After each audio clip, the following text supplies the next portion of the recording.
Hello everyone, I'm Dr. Parul Malhotra, Associate Professor, Jagannath University. In today's video, we'll learn about the online social movements. One of the main problems of sociology is to understand how and why societies change. Online social movements are just like physical social movement. They try to bring changes in the society.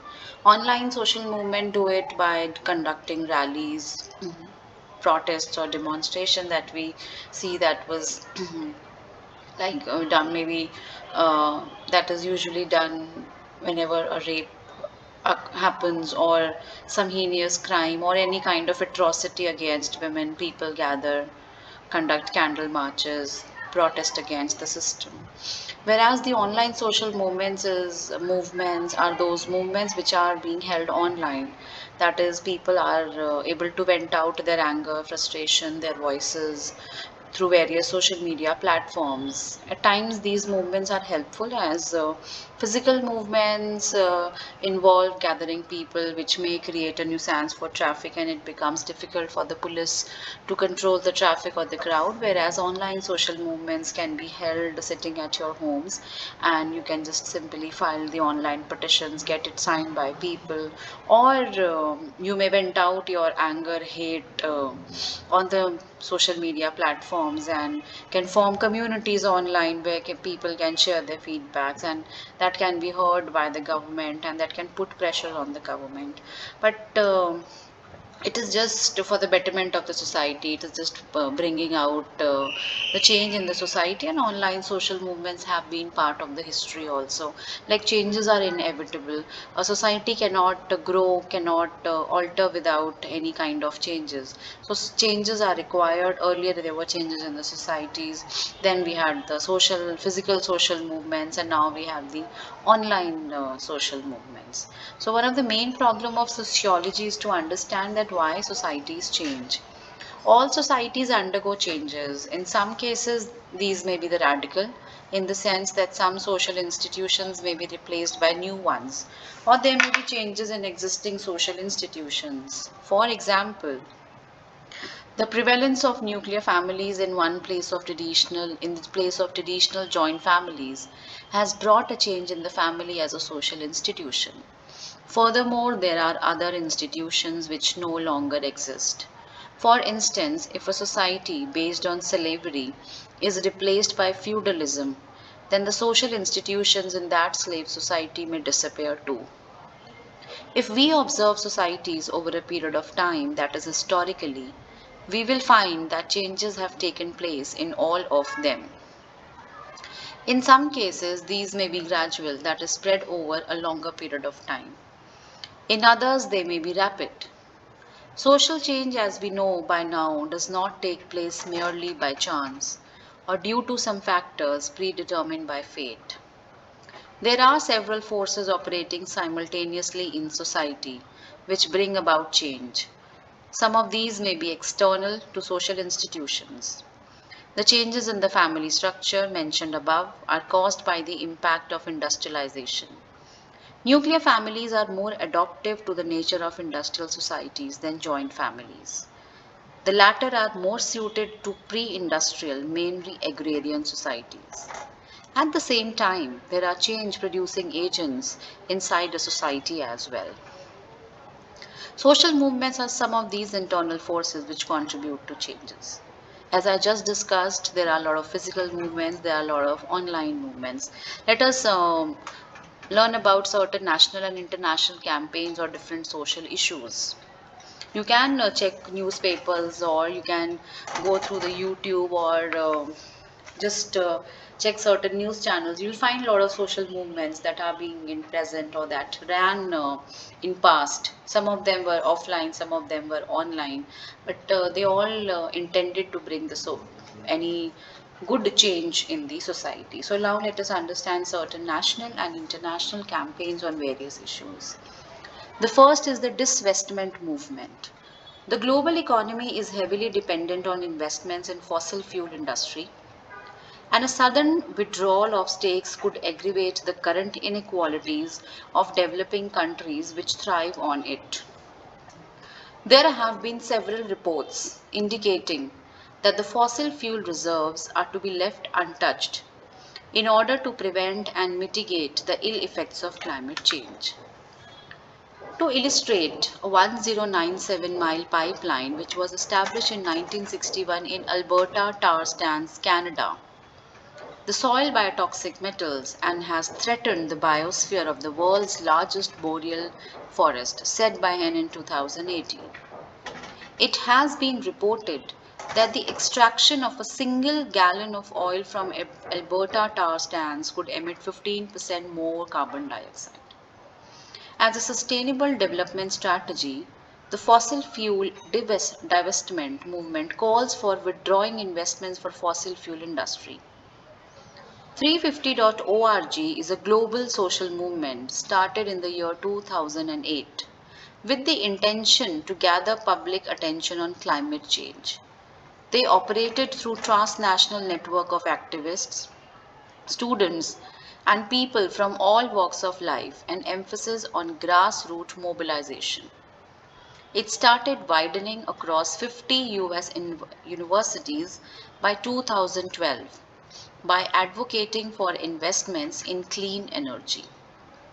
To illustrate, Go Fossil Free campaign initiated in 2012 asked the institutional heads to freeze further investments in fossil fuel companies and related shares within 5 years, Go Fossil said in 2018.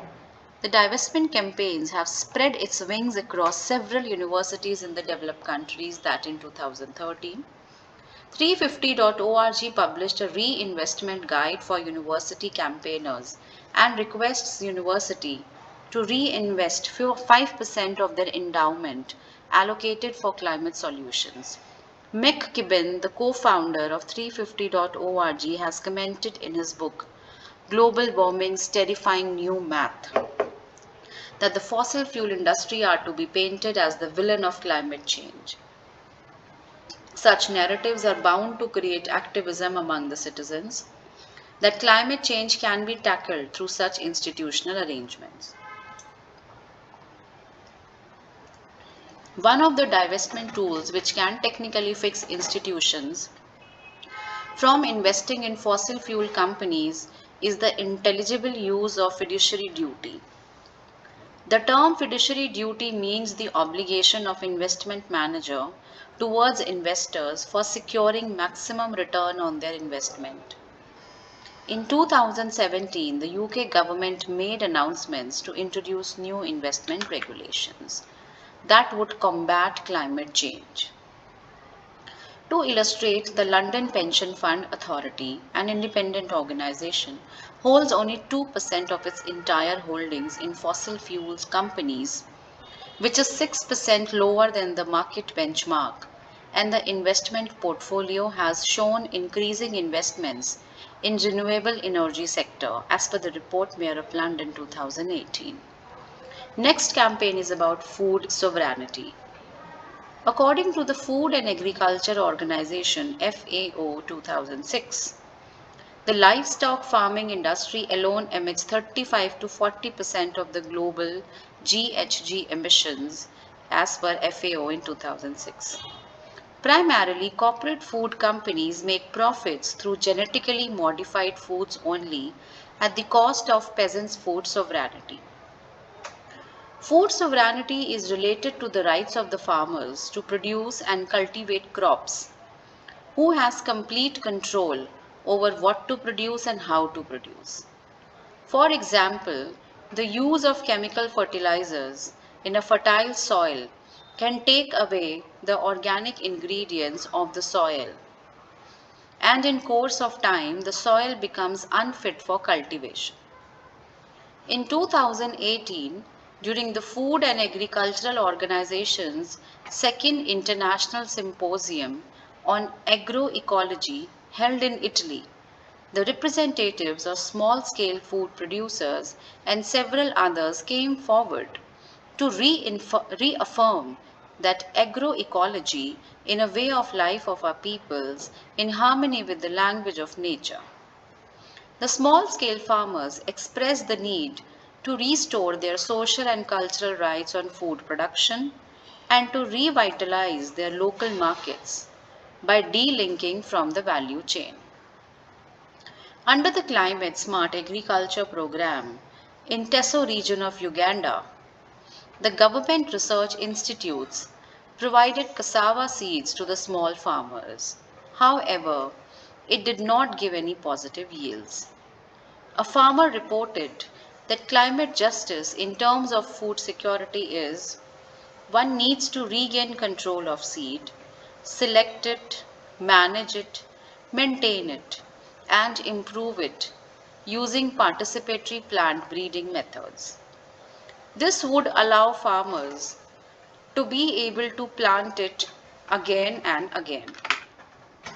In this regard, La Via Campesina, an international social movement of peasants and landlords, women and youth, indigenous people, and several groups was formed with an intention to take actions against corporate food markets.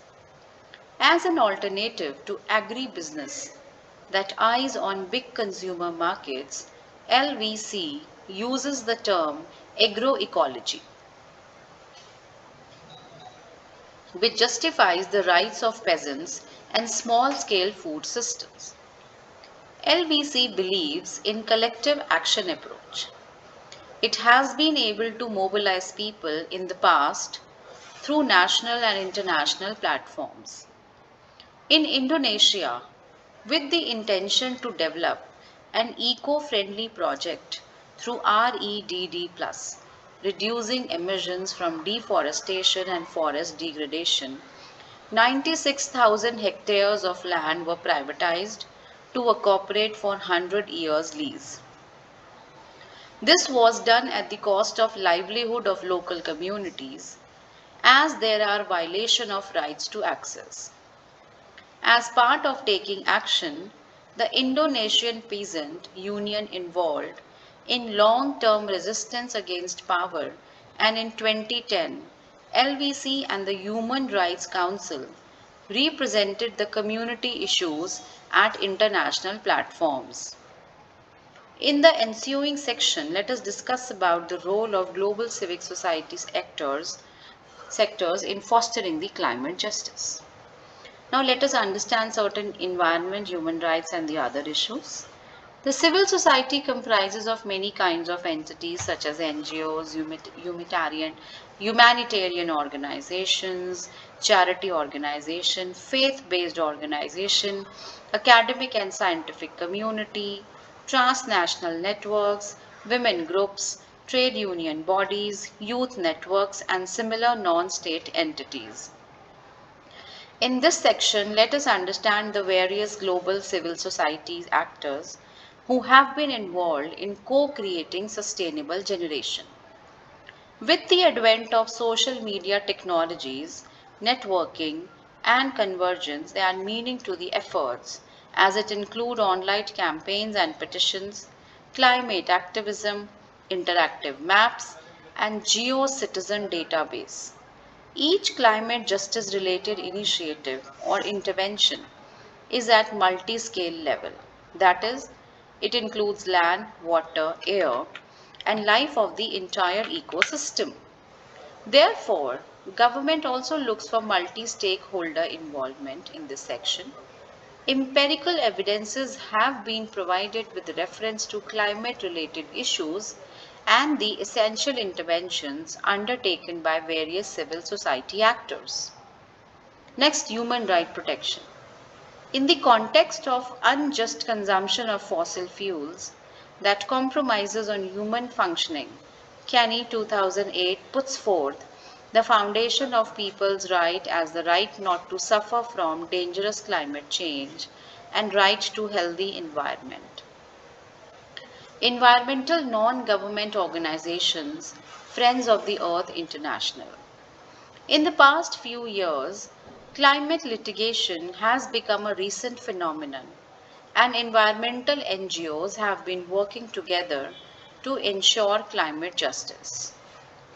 One of the recent climate litigation is the People versus Shell case. In 2019, Royal Dutch Shell, a transnational company, received summons from the Friends of the Earth, Netherlands, on its unlawful business model that poses a direct violation of the Paris Agreement 2015. The notice was a legal and moral obligation for causing extensive damage from Nigeria to Netherlands in terms of oil spills, gas flaring, water contamination, and destruction. Despite the company's adherence to international agreements on human rights, such as United Nations Guiding Principles on Business and Human Rights, and the organizations from Economic Cooperation and Development guidelines for multinational enterprises, the company continued to violate human rights vis-a-vis the right to life and right to family life. Also, it was accused on several grounds, such as Shell's prior knowledge about fossil fuel effects on climate variation, misleading the public and raising suspicion about climate change. Friends of the Earth International 2019. Friends of the Earth, an environmental non-government organization, and other ENGOs, has spearheaded this climate litigation along with 17,200 co-claimants. Roger Cox, the lawyer representing the climate case, believes that winning would prevent future climate harm. Voice of the vulnerable. The emergence of the debt justice came as a resistance to the negative outcomes of slavery, colonialism, neoliberalism, and struggles against dominations that was caused by the global north. The countries of the global south have been economically crippled due to the loans for reconstruction that was provided by the countries of the global north and international agencies.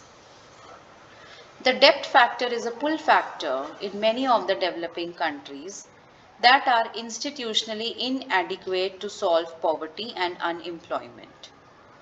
Adding injustice to the spiraling debt is the climate vulnerabilities that restricts the capacity of the developing country to respond effectively. For instance, Bangladesh received World Bank loans to build cyclone shelters. However, the civil society questions the morality behind the provision of climate loans. As part of bilateral debt during the period 2010 to 2012, every $1 incurred as climate loan was paid back to over $3 by Bangladesh. Charity organizations. Jubilee Debt Campaign, one of the significant developments that has helped to foster debt justice is the Jubilee Debt Campaign, which was founded in the year 1996 as a registered charity based in UK.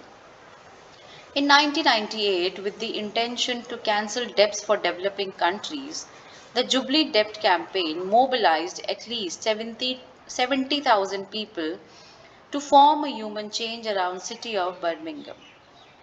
It handed over a petition to the G8 countries with 24 million signatures supporting the initiative of cancelling the debts. Globally, during the period 2000 to 2015, nearly $130 billion of debt was cancelled for developing countries due to the efforts of Jubilee campaign. In December 2018, the campaign reported that nearly 80% of 29 small island developing states have been struck by climate-induced disasters, despite the fact that it accounts for just 0.2% of the global carbon emission.